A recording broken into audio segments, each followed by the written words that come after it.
guys, welcome back to my channel. I have changed my setup a little bit and I feel like it's making me look super gothic right now. I don't know if that's just because I am pale and the light's coming right at me making me look even more pale, and I'm wearing black. Oh my god, it's about to get so bright. That is not the kind of lighting you want for a YouTube video, is it? This is not what I'm going for with this video.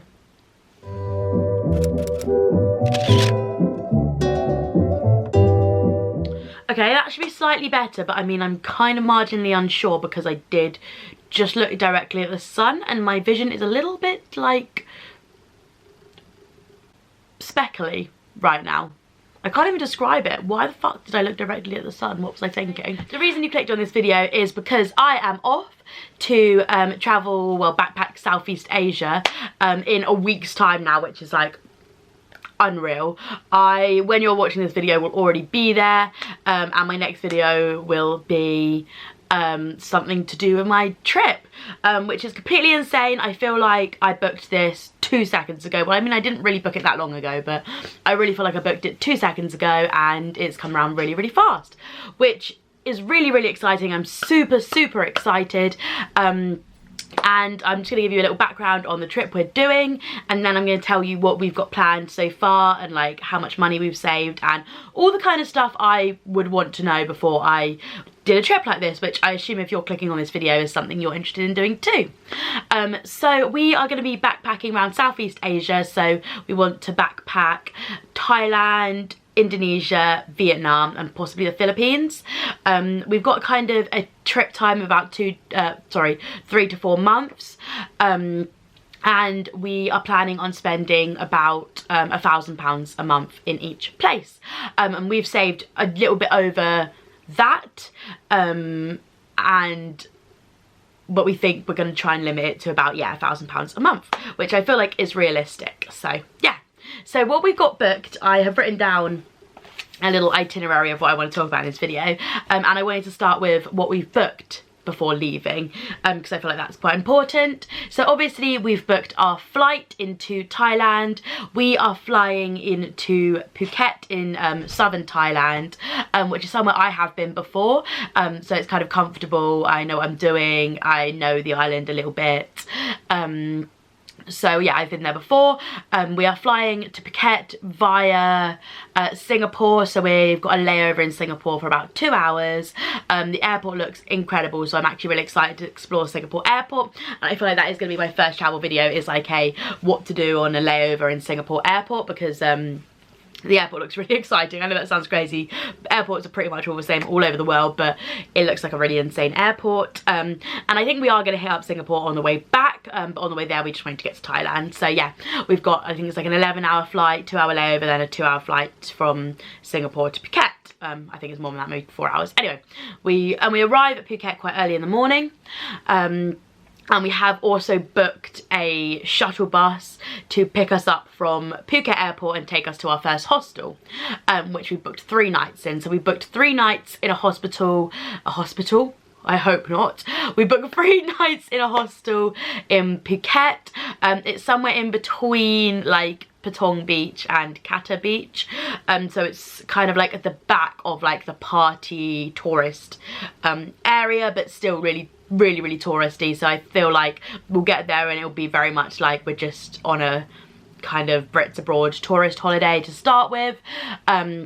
Yeah, we've got 3 nights there, and we're going to use these 3 days to just kind of get ourselves into the time zone and then plan the islands we want to do next. So our plan is to kind of travel up Thailand, and because we've got a flight out booked also, so when you're in Thailand, when you get into Thailand, if you haven't got more than the 30-day visa allowance, then you have to have a flight booked out to show that you're leaving basically. So we've got a flight booked on the 16th of December. We've got a flight booked from Chiang Mai in northern Thailand to Denpasar in Indonesia. So we are spending Christmas and New Year's in Bali. So that is basically all we've got booked so far. So we've got 2 flights, our flight obviously into Thailand, which is kind of the essential one, our flight out of Thailand into Indonesia, and 3 nights in a hostel booked, and then our shuttle from the airport to the hostel, which we just did through Expedia. I think it cost us about £4 each. It's like super inexpensive. I know that like there are so many different ways you could do it. When we got there, we could have organised it with our hostel, or yeah, there are loads of different ways you could do it, but we wanted to keep it as simple as possible. So when we get there, we just find our shuttle bus, get dropped off at our hostel, probably sleep for a bit, and then get deciding what we're doing next, basically. So that is like basically everything we've got booked. We are probably going to book Christmas and New Year's in Bali in advance as well. And so that is something else we're going to be booking as well.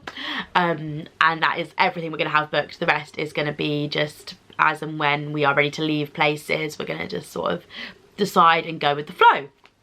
So that is covering kind of everything we've got booked, flights and hotels so far. Our flight, I think, was about £300 each. It's just a one way into Thailand, and then our flight from Chiang Mai to Indonesia, I think, was about £160. So it was probably one of the more expensive flights we're going to do on our time in Asia. So it's quite nice to have that expense covered before we even leave.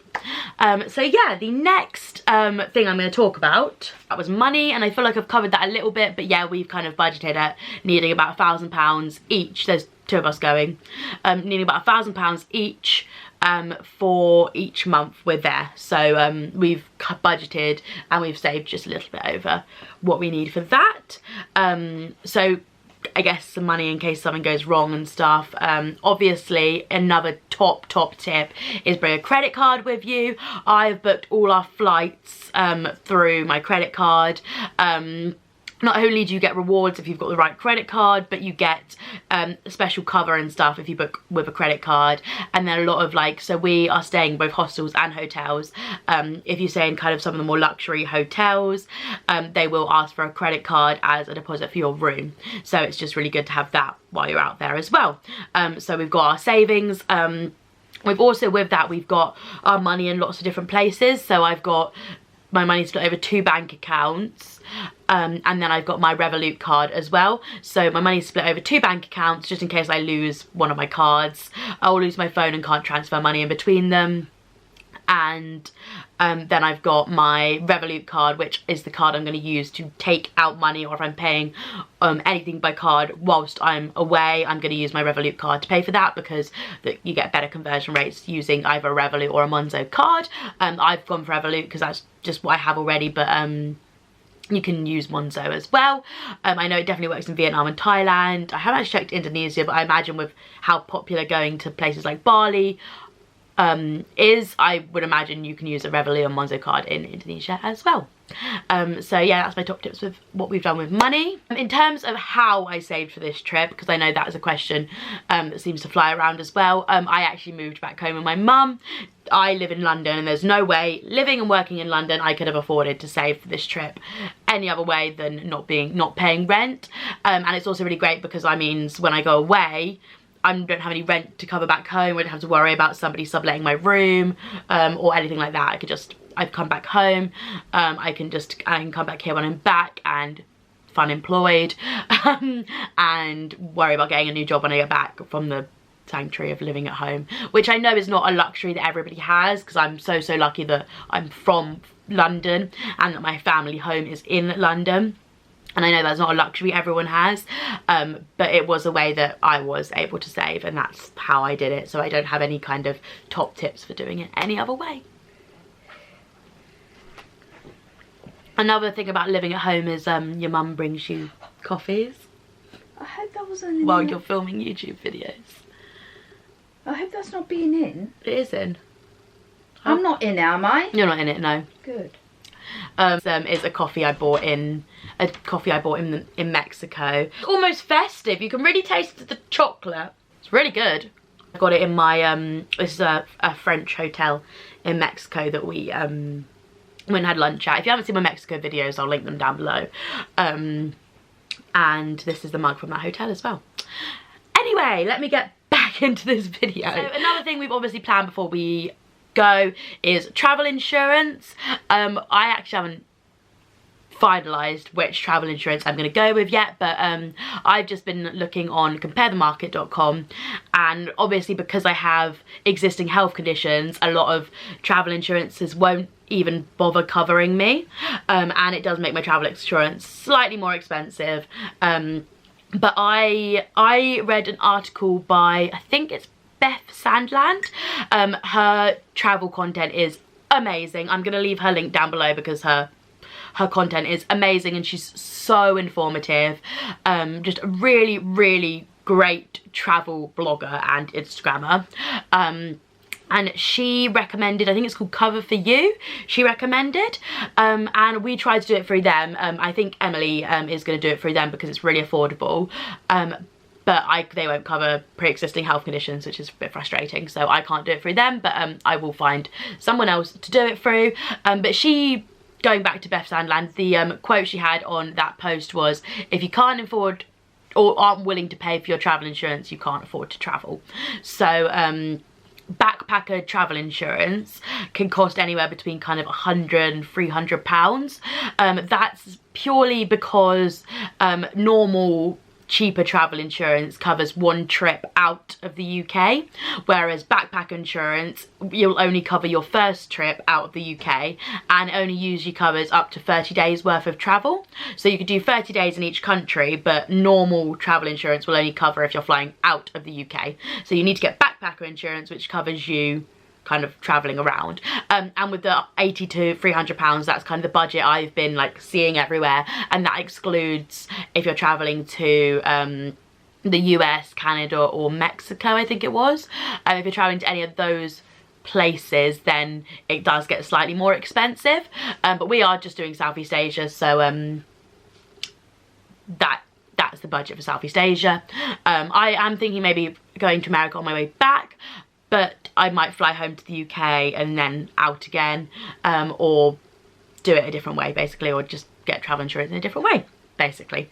So in terms of my medications, so this is probably not relevant to all of you, so you can skip through this bit if it's not something that's super relevant, but I will kind of breeze over it quite quickly. I have totally covered this in a separate video as well, but obviously I am on long-term medications, so you've got to remember to have all your paperwork about that, so your letters from your doctors with your name on, what you're taking, why you're taking it, who you're covered by, all that kind of stuff, because some countries are funny about bringing in medication. I did read on the Indonesia section of the UK website that they are especially, like, there are some drugs that we take over here that are illegal in Indonesia, so you need to be extra careful with taking stuff like that in. So just do your research, wherever, obviously everyone's on different medication, do your research on how you can best travel with it in the countries you're going to. And then also in terms of kind of research, we have been kind of making lists, making like saved, a big thing we've been doing is making like saved posts on Instagram if we see anybody traveling to somewhere we want to go, or like a place that we want to go to, or an activity they're doing, or anything they're like saying in their bio that's relevant. We've been saving those into Instagram saves or sending them to each other, so we've got a big collection of like things we want to do while we're out there. I've been watching so many vlogs. I've got really into the juicy vlogs, and there's other vloggers, I think they're called Lame Vlogging, who do Southeast Asia as well, but there's a whole bunch of amazing vloggers out there who have backpacked the places you want to go to. Christiane, I think she's called Backpacking Bananas, great, another great example.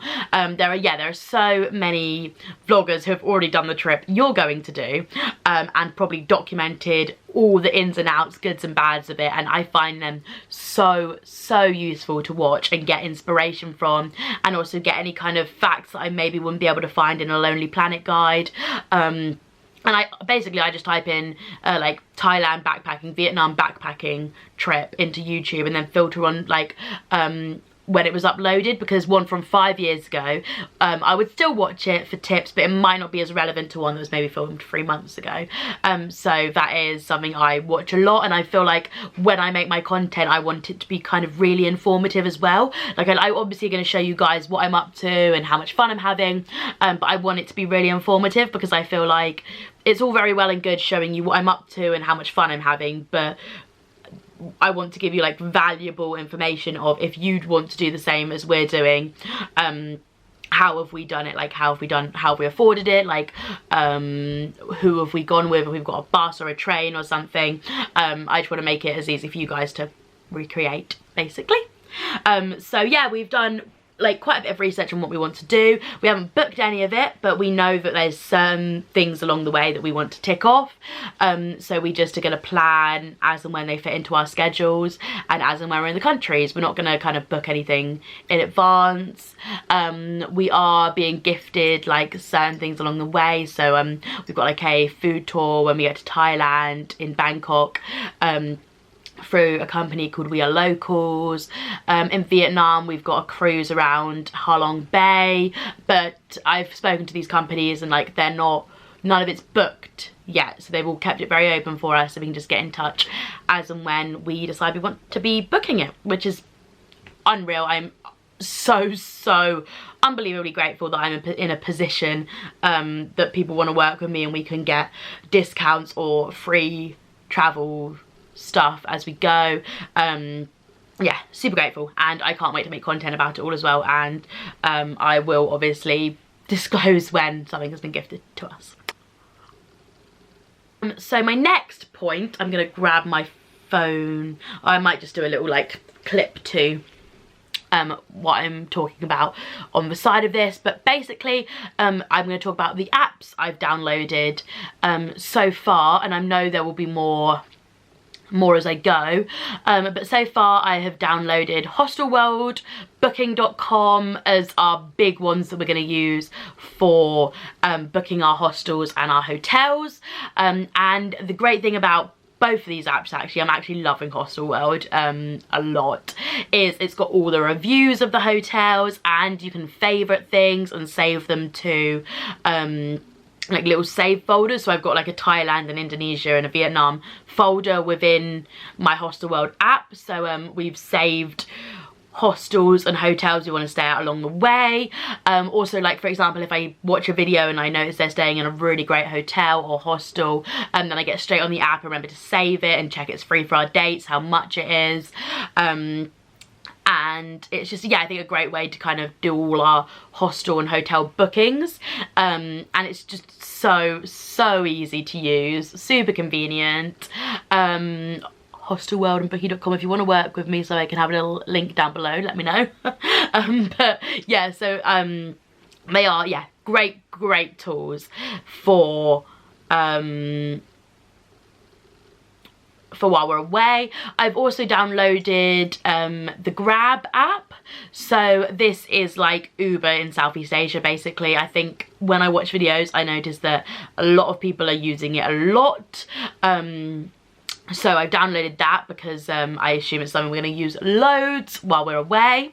And I also downloaded an app which is actually very cool, called Hotel Tonight, which basically shows you in the area any discounted hotel rooms that haven't gone for that night. So for example, if we get to somewhere and haven't booked a hostel yet, I can check the app and see if there's any like cheap luxury hotel rooms on there. So for example, I'm checking it every now and again, but you can get like a 40 quid stay in a luxury hotel for the night in Bangkok. Like I check it every now and again, but Bangkok is definitely on there and always seems to have loads.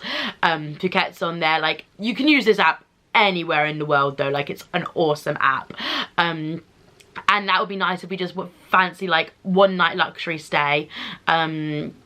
You can get it super cheap if you book it on the day through Hotel Tonight, because obviously these hotels want to fill their rooms, they don't want to leave them empty, so they just sell them off as a discount, and it's, yeah, a really good useful app to have. Topic of apps, we're obviously going to need a phone to use them on, so I think Emily is going to get a 3 SIM card. If you're in the UK, 3 work internationally. So 3 are kind of relatively known as not being the best phone company to be on in the UK, due to them, their signal not being very great and stuff. This is just from what I've heard. I've never had a free phone, I can't comment. But they do work for free using the same kind of packages you've got at home all over the world, or in a whole bunch of companies all over countries all over the world, including a lot of the countries we are going to. I think all the countries we're going to, actually. So I think that's what Emily's going to do, because then she can have the same number the whole time she's away. However, I didn't want to do this because you are sucked into getting a 3 contract. You can't do it like on a pay-as-you-go basis. So I've just got a pay-as-you-go SIM now for the next 3 months, and then whilst I'm travelling, I'm going to get a SIM card from the country in every place we go to. So I'm just going to get a monthly SIM card that I can just stick into my phone. My phone's carved in my house, so it's already unlocked, and I'm just going to put in a SIM card into my phone from each country, and then I've got full usage and data in the country. I feel like it's going to be really useful to have data if you want to Google like where we're staying next, want to get like maps. I just feel like for both of us, we really want to have data all the time. We don't want to rely on having to be near Wi-Fi or to find Wi-Fi, and I haven't actually looked into how much this costs, but I know it's quite a big thing for backpackers to do, so I can't imagine it's too expensive. But if I find any links to like any more information on that, I'm going to leave it down below for you guys. I'm also going to leave down below links of anything I've mentioned so far. The last thing I want to mention, which I'm going to be very brief about because I'm going to do a whole video, kind of pack with me video, but is our rucksack. So we are obviously not going for a super long time. It's kind of, we're going for a quarter of a year. It's not a crazy amount of time, so we haven't invested in really expensive backpacks. We just went to Decathlon and picked a bag that worked for us. So we've gone for, I have no idea how you even say that. I'm gonna, 4 class or something. I'm gonna talk more about my bag in a separate video, but I've gone for some like key features. I wanted it to have a little pouch on the thing that clips around your waist. I wanted it to be able to open up like a suitcase. I wanted it to have a bit at the bottom where you could put like your shoes, and we've got that out of this bag, and it was only about 50 quid as well. So we didn't go super expensive on the bags, but they're really nice, really comfortable. We do have matching bags though, so I'm gonna stick stickers or like iron-on patches all over mine, I think, so that we can tell them apart and spot them in the airport. But yeah, that is everything we've got planned so far, basically, guys. If you do have any questions, please drop them down below, or hit me up on Instagram. It's ellensinwonderland, again, always linked down below. I'm going to be updating super regularly on my Instagram. Another reason why I need Wi-Fi everywhere I go. So do go and give me a follow on Instagram if you want to be like kind of live updated with what we're up to. And yeah, if you enjoyed the video, guys, please do hit that subscribe button. I hope you're as excited as I am about my travel content. And my camera's about to die, which I feel like is the perfect reason to end this video, and the fact that I'd finished saying everything I needed to. But anyways, I will see you on my next one. Bye, guys.